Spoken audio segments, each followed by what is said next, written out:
7 मई 2025 को पहलगाम में धर्म पूछकर 26 बेगुनाह लोगों की हत्या करने वाले आतंकी जब पाकिस्तान की जमीन पर अपने ठिकानों में आराम से सो रहे थे, तब उन्हें बिल्कुल अंदाजा नहीं था कि ये रात उनके लिए आखिरी साबित होने वाली है। रात लगभग 1:05 से 1:30 के बीच पाकिस्तान के सियालकोट, मुरीद के और बहावलपुर और साथ ही पोके के मुजफ्फराबाद, कोटली और भिंबर में मौजूद आतंकी ठिकानों पर एक साथ हमला किया गया। लश्कर-ए-तैयबा, जैश-ए-मोहम्मद और हिजबुल मुजाहिदीन के कुल 9 ठिकानों पर 24 मिसाइलें और कई बम गिराए गए। रात के सन्नाटे में चारों तरफ धुएं का गुबार फैल गया और कुछ ही मिनटों में आतंक के ये सभी अड्डे पूरी तरह तबाह हो गए। ये कार्रवाई भारत की तरफ से उन आतंकियों और उनके हैंडलर्स के खिलाफ थी जो पाकिस्तान में छिपकर भारत में मासूम लोगों को मारते रहे हैं। इस मिशन को ऑपरेशन सिंदूर नाम दिया गया। ये उन माँओं और बहनों के दर्द का जवाब था जिनकी आंखों के सामने पहलगाम में उनके परिवार उजाड़ दिए गए थे। ऑपरेशन सिंदूर को आतंकवाद के खिलाफ भारत की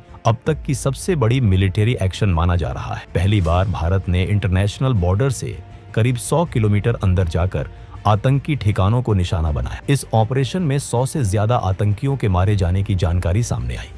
इनमें जैश-ए-मोहम्मद के चीफ मसूद अजहर के परिवार के 10 लोग और उसके 4 करीबी एसोसिएट्स शामिल थे। ये हमला इतना जोरदार था कि सैकड़ों बेगुनाह लोगों की मौत का जिम्मेदार मसूद अजहर खुद टूट गया और ये कहते हुए सुना गया कि काश वो भी इस हमले में मारा गया होता। अब सवाल ये था कि भारत ने पाकिस्तान के अंदर इतना बड़ा ऑपरेशन कैसे किया, इसकी प्लानिंग कैसे हुई और इसके बाद हालात कैसे बदले।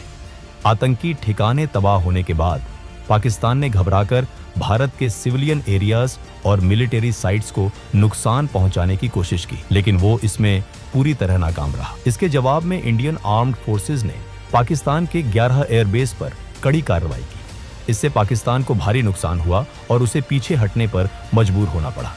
पहलगाम हमले को अंजाम देने वाले 4 आतंकी हमले के बाद जंगलों में भाग गए, लेकिन भारत ने साफ कहा कि इस हमले के जिम्मेदार लोगों और इसकी साजिश रचने वालों को उनकी सोच से भी बड़ी सजा दी जाएगी। भारत ने यह भी साफ किया कि ये एक बेहद प्रिसाइज और जॉइंट मिलिट्री ऑपरेशन था जिसमें पाकिस्तान और पाकिस्तान ऑक्यूपाइड जम्मू एंड कश्मीर में मौजूद 9 बड़े टेरर कैंप्स को निशाना बनाया गया। इसका मकसद सिर्फ पहलगाम हमले के विक्टिम्स को जस्टिस दिलाना था। हमले के बाद पाकिस्तान की ओर से रात के अंधेरे में ड्रोन्स भेजे गए, लेकिन इंडियन आर्मी ने तुरंत एक्शन लेते हुए करीब 50 ड्रोन्स को हवा में ही नष्ट कर दिया। इसके साथ ही देशवासियों को भरोसा दिलाया गया कि मातृभूमि पर किसी भी तरह का हमला सफल नहीं होने दिया जाएगा। इसी दौरान लाहौर में मौजूद पाकिस्तान का एयर डिफेंस रेडर और डिफेंस सिस्टम भी इंडियन फोर्सेस की कार्रवाई में पूरी तरह न्यूट्रलाइज कर दिया गया।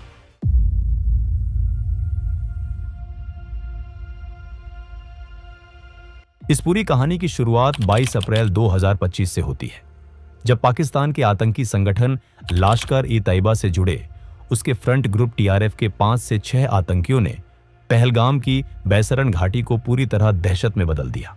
आतंकियों ने वहां मौजूद लोगों को रोका, उनसे उनका धर्म पूछा और जैसे ही किसी ने खुद को हिंदू बताया, उसे गोली मार दी गई। वो यहीं नहीं रुकी। आतंकियों ने पुरुषों से उनकी धार्मिक पहचान साबित करने के लिए कलमा पढ़ने को कहा। जो लोग कलमा नहीं पढ़ पाए, उन्हें बेरहमी से मार दिया गया। इस तरह सिर्फ धर्म के आधार पर 26 बेगुनाह पुरुषों की जान ले ली गई। ये पाकिस्तान की तरफ से कराया गया कोई पहला आतंकी हमला नहीं था। पिछले 2-3 दशकों में पाकिस्तान स्पॉन्सर्ड टेररिज्म के तहत 2001 parliament attack, 26/11 Mumbai attack, Pathankot, Uri और पुलवामा जैसे कई बड़े हमले भारत में कराए जा चुके हैं। साल 2024 में भी जम्मू कश्मीर के सोनमार्ग, गुलमर्ग और रियासी में हमले हुए थे, लेकिन पहलगाम का हमला इन सब से अलग था। इस बार आतंकियों ने इंसानियत की हर सीमा पार कर दी थी। धर्म के आधार पर की गई इन हत्याओं ने भारत की सहन शक्ति की हद भी पार कर दी। वहीं दूसरी तरफ पाकिस्तान ने हमेशा की तरह वही पुराना खेल शुरू कर दिया। कभी उसने पहलगाम हमले में शामिल आतंकियों को फ्रीडम फाइटर्स बताया, तो कभी भारत पर ही आरोप लगाने लगा। इस बार भारत सरकार ने पाकिस्तान से सिर्फ बयानबाजी करने के बजाय ठोस कदम उठाने का फैसला किया। सबसे पहले डिप्लोमेटिक लेवल पर ऐसे फैसले लिए गए जो पहले कभी नहीं किए गए थे। भारत ने इंडस वाटर ट्रीटी को सस्पेंड कर दिया। पाकिस्तान की करीब 80% खेती योग्य जमीन इंडस रिवर और उसकी सहायक नदियों के पानी पर निर्भर है, जिसे वहां की लाइफलाइन माना जाता है। भारत के पास अब ये अधिकार था कि वो इन नदियों के पानी को रोके या बिना किसी वार्निंग के एक साथ पानी छोड़े। इससे पाकिस्तान को कभी सूखे और कभी बाढ़ जैसी स्थिति का सामना करना पड़ सकता है। इसके अलावा अटारी चेक पोस्ट को बंद किया गया, SVES वीजा रद्द किए गए और पाकिस्तान के खिलाफ 4 और सख्त फैसले लिए गए। पाकिस्तान के सेलिब्रिटीज, क्रिकेटर, मीडिया हाउस और सरकार से जुड़े सोशल मीडिया अकाउंट्स को इंडिया में बैन कर दिया गया। OTT प्लेटफॉर्म से भी सभी पाकिस्तानी फिल्में, शोज और सॉन्ग्स हटाने का आदेश दिया गया। इस बार भारत साफ तौर पर पाकिस्तान के आतंकवाद पर हमेशा के लिए फुल स्टॉप लगाना चाहता था। इसलिए एक तरफ जहां पाकिस्तान को इंटरनेशनल लेवल पर आइसोलेट करने के लिए डिप्लोमेटिक स्टेप्स उठाए जा रहे थे, वहीं दूसरी तरफ आतंकियों के खिलाफ मिलिट्री ऑपरेशन की प्लानिंग को लेकर हाई लेवल मीटिंग्स लगातार चल रही। प्रधानमंत्री नरेंद्र मोदी पहले ही बिहार की एक जनसभा में साफ शब्दों में कह चुके थे कि इस हमले में शामिल आतंकियों और इसकी प्लानिंग करने वालों को उनकी कल्पना से भी कहीं बड़ी सजा दी जाएगी। 2016 में उरी सर्जिकल स्ट्राइक और 2019 में बालाकोट एयर स्ट्राइक के बाद पाकिस्तान को अच्छी तरह समझ आ चुका था कि भारत जरूरत पड़ने पर सैन्य कार्रवाई करने से पीछे नहीं हटता। इसी डर की वजह से पहलगाम हमले के बाद पाकिस्तान को आशंका थी कि इस बार भी भारत जवाबी कार्रवाई करेगा। इसी बीच वो LOC पर लगातार फायरिंग करके माहौल बिगाड़ने की कोशिश करने लगा। उसका मकसद साफ था, तनाव बढ़ाकर विदेशी ताकतों का ध्यान खींचना, ताकि न्यूक्लियर वॉर का डर दिखाकर भारत पर दबाव बनाया जा सके और उसे किसी कार्रवाई से रोका जा सके। लेकिन भारत ने इन चालों की परवाह नहीं की। पहलगाम हमले के बाद भारत पूरी गंभीरता से आतंकियों के खिलाफ एक बड़े ऑपरेशन की तैयारी में जुट चुका था। 19 अप्रैल को दिल्ली में एक हाई लेवल मीटिंग हुई। इस मीटिंग में प्रधानमंत्री नरेंद्र मोदी, रक्षा मंत्री Rajnath Singh, national security advisor Ajit Doval, chief of defence staff general Anil Chauhan और तीनों सेनाओं के प्रमुख मौजूद थे। इस बैठक में प्रधानमंत्री मोदी ने साफ कहा कि आतंकवाद को खत्म करने के लिए सेनाएं जो जरूरी समझें वो कदम उठाएं। उन्हें पूरी छूट दी गई। इसके बाद भारतीय सेनाओं ने फैसला किया कि पाकिस्तान और पाकिस्तान के कब्जे वाले जम्मू कश्मीर में मौजूद आतंकी ठिकानों पर एक बड़ी एयर स्ट्राइक की जाएगी। मकसद साफ था, उन ठिकानों को खत्म करना जहां बैठकर भारत पर हमलों की साजिश रची जाती थी और जहां आतंकियों को ट्रेनिंग दी जाती थी। इस काम में खुफिया एजेंसियां भी पूरी ताकत से जुट गईं। रॉ और NTRO ने पाकिस्तान और POK में मौजूद आतंकी ठिकानों की रियल टाइम जानकारी जुटानी शुरू कर दी। हर एजेंसी, हर अफसर अपना सबसे अच्छा देने में लगा हुआ था। सभी के मन में एक ही बात, पहलगाम हमले के दोषियों और उनके अड्डों को खत्म करना। ऑपरेशन से जुड़ी कोई भी जानकारी बाहर न जाए, इसके लिए पूरी गोपनीयता बढ़ती जा रही। बहुत कम समय में रॉ और NTRO ने कुल 21 आतंकी ठिकानों की पूरी जानकारी इकट्ठा कर ली और ये इनपुट्स प्लानिंग टीम को दे दिए गए। इन 21 में से 9 सबसे अहम और खतरनाक ठिकानों को चुना गया। यही वो जगहें थीं जहां से पुलवामा, 26 नवंबर और पहलगाम जैसे बड़े हमलों की साजिश रची गई थी। इन 9 ठिकानों पर लगातार नजर रखी जाने लगी। उन्हें पूरी तरह सर्विलांस में रखा गया। NSA अजीत डोभाल ने इन 9 टारगेट्स को फाइनल किया और 5 मई तक पूरे ऑपरेशन का ब्लूप्रिंट तैयार कर लिया। इसके बाद उन्होंने प्रधानमंत्री मोदी से मिलकर ऑपरेशन की मंजूरी मांगी। प्रधानमंत्री मोदी ने बिना देर किए इन 9 आतंकी ठिकानों पर कार्रवाई की मंजूरी दे दी। पहलगाम में आतंकियों ने हिंदू महिलाओं का सुहाग उजाड़ा था। उसी दर्द और उसी इंसाफ की भावना से इस मिशन का नाम रखा गया, ऑपरेशन सिंदूर। ऑपरेशन शुरू करने से पहले हर छोटी बड़ी डिटेल को ध्यान से चेक किया गया।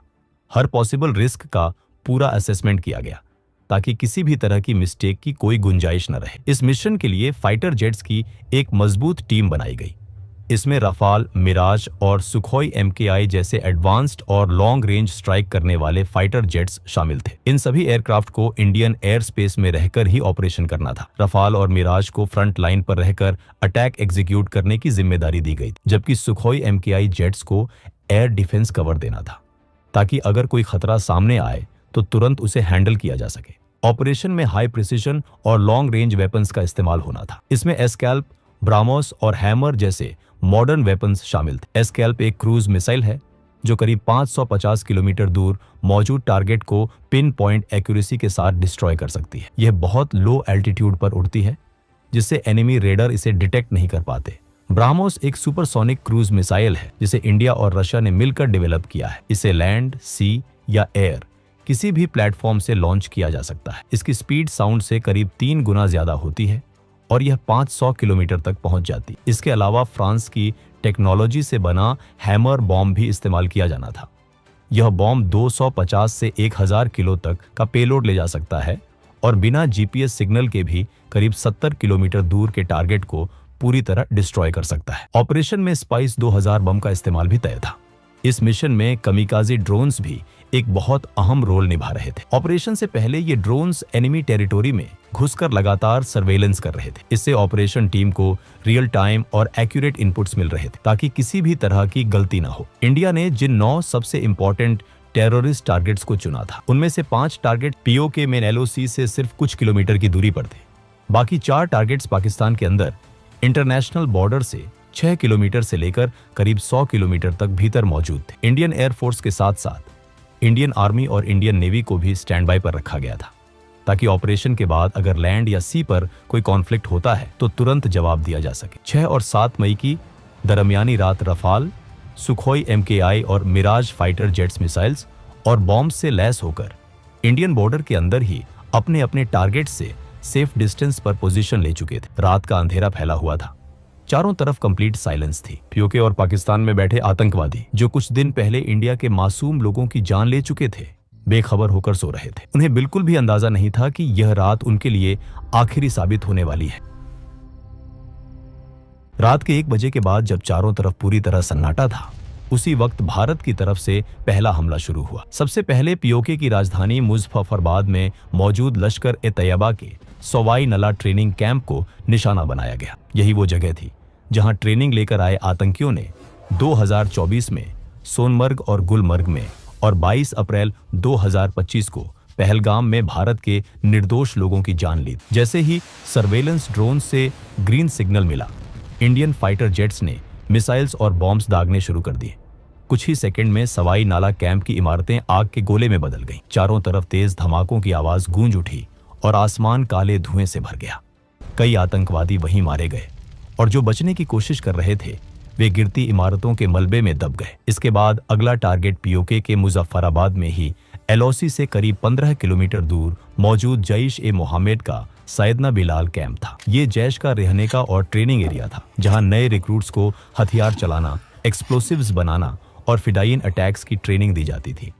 तीसरा टारगेट एलओसी से करीब 30 किलोमीटर दूर पीओके के कोतली इलाके में मौजूद लश्कर-ए-तैयबा का गुलपुर कैंप था। इन दोनों कैंप्स पर भी हमला कर दिया गया। इसी कैंप से ट्रेनिंग लेकर आए आतंकियों ने अप्रैल 2023 और जून 2024 में पूंछ में तीर्थ यात्रियों से भरी बसों पर हमला किया था। सैयदना बिलाल कैंप और गुलपुर कैंप पर मिसाइल्स और बॉम्ब्स की लगातार बारिश होने लगी। इस पूरे वक्त प्रधानमंत्री नरेंद्र मोदी लगातार NSA अजित डोभाल के संपर्क में थे और ऑपरेशन की हर अपडेट ले रहे थे।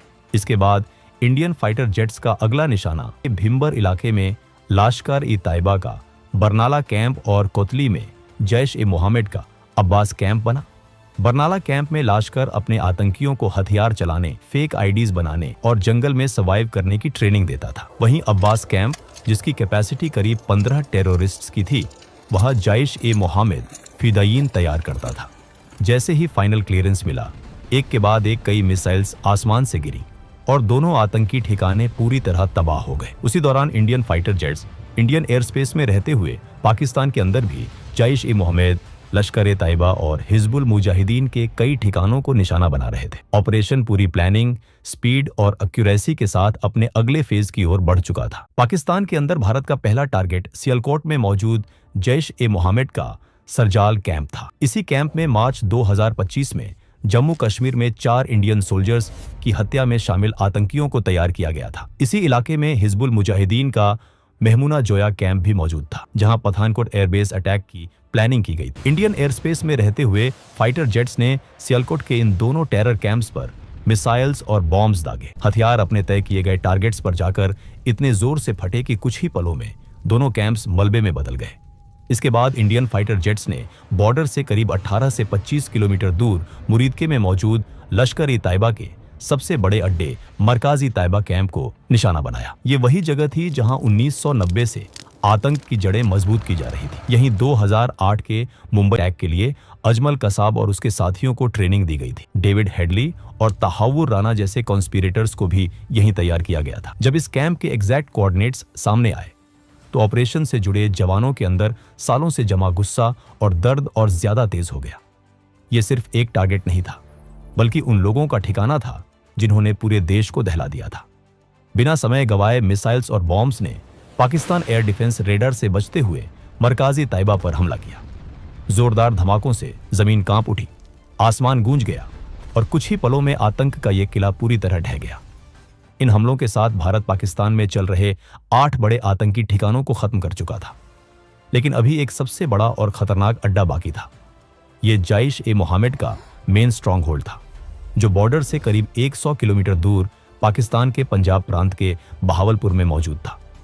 इस कैंप का नाम था मरकाज सुभान अल्लाह, जो जैश-ए-मोहम्मद का हेडक्वार्टर था। यही वो जगह थी जहां जैश का चीफ मौलाना मसूद अजहर पैदा हुआ था और यहीं से उसने अपने टेरर ऑर्गेनाइजेशन की नींव रखी थी। इसी ठिकाने से 2001 parliament attack, Jammu Kashmir assembly attack, 2016 Pathankot airbase attack और 2019 पुलवामा अटैक की प्लानिंग की गई थी। इन हमलों में मारे गए लोगों को सच्ची श्रद्धांजलि देने के लिए इंडिया ने इस टेरर हब पर ब्राह्मोस मिसाइल दागी। कुछ ही मिनटों में जैश के हेडक्वार्टर की इमारतें पूरी तरह तबाह हो गई। इस हमले में मसूद अजहर के कई रिश्तेदार और जैश के टॉप कमांडर्स मारे गए। रात करीब 1:05 पर शुरू हुआ यह ऑपरेशन सिर्फ 25 मिनट में खत्म हो गया।